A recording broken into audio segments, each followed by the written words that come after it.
எல்லாருக்கும் வணக்கம். Welcome to Nixon media. கேரளாவில் இருக்கக்கூடிய விழுஞ்சம் ஹார்பருக்கு மட்டுமல்ல, சீ ஃபுட்டுக்கும் இங்கே ரொம்ப ஃபேமஸ் தான். இங்கே சீ ஃபுட்டு சாப்பிட்ணுன்னு சொன்னால் இங்கே நிறைய ஸ்பாட்டுகள் இருக்குது. அதில் முக்கியமான ஒன்று தான் விழுஞ்சத்தில் இருக்கக்கூடிய உஸ்தாத் ஹோட்டல். நான் இந்த ஹோட்டலை பற்றி ஏற்கனவே ஒரு வீடியோ போட்டிருந்தேன்.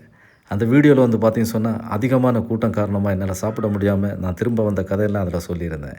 இப்போ சம்மர் சீசன்லாம் முடிஞ்சு போச்சு. நான் இன்றைக்கி நைட்டு போயிருந்தேன். கூட்டமே இல்லை, ரொம்ப ஃப்ரீயாக இருந்தது. அப்படி உட்காந்து சாப்பிட்லாம்.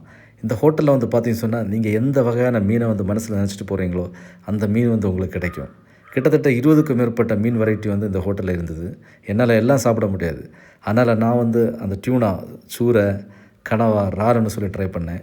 கூடவே சைடிஷாக அந்த மரவள்ளி கிழங்கு, கேரளாவில் கப்பான்னு சொல்லுவாங்க. ஸோ இந்த காம்பினேஷனில் பார்த்தீங்கன்னு சொன்னால் உண்மையில் சூப்பராக இருந்தது. இது என்னால் மறக்க முடியாத ஒரு டிஷ்ஷாக இருந்தது. நீங்கள் எந்த மீனை காட்டுறீங்களோ அந்த மீனை ஸ்பாட்லேயே உங்களுக்கு ஃப்ரை பண்ணி கொடுத்துருவாங்க. இந்த சீ ஃபுட் எல்லாமே பார்த்தீங்கன்னு சொன்னால் ரொம்ப சூப்பராக நல்லா டேஸ்டியாக இருந்தது. நீங்கள் என்றைக்காவது விழுஞ்சம் பக்கம் போனீங்கன்னு சொன்னால் இந்த உஸ்தாத் ஹோட்டலை ட்ரை பண்ணி பாருங்கள். Okay, thank you.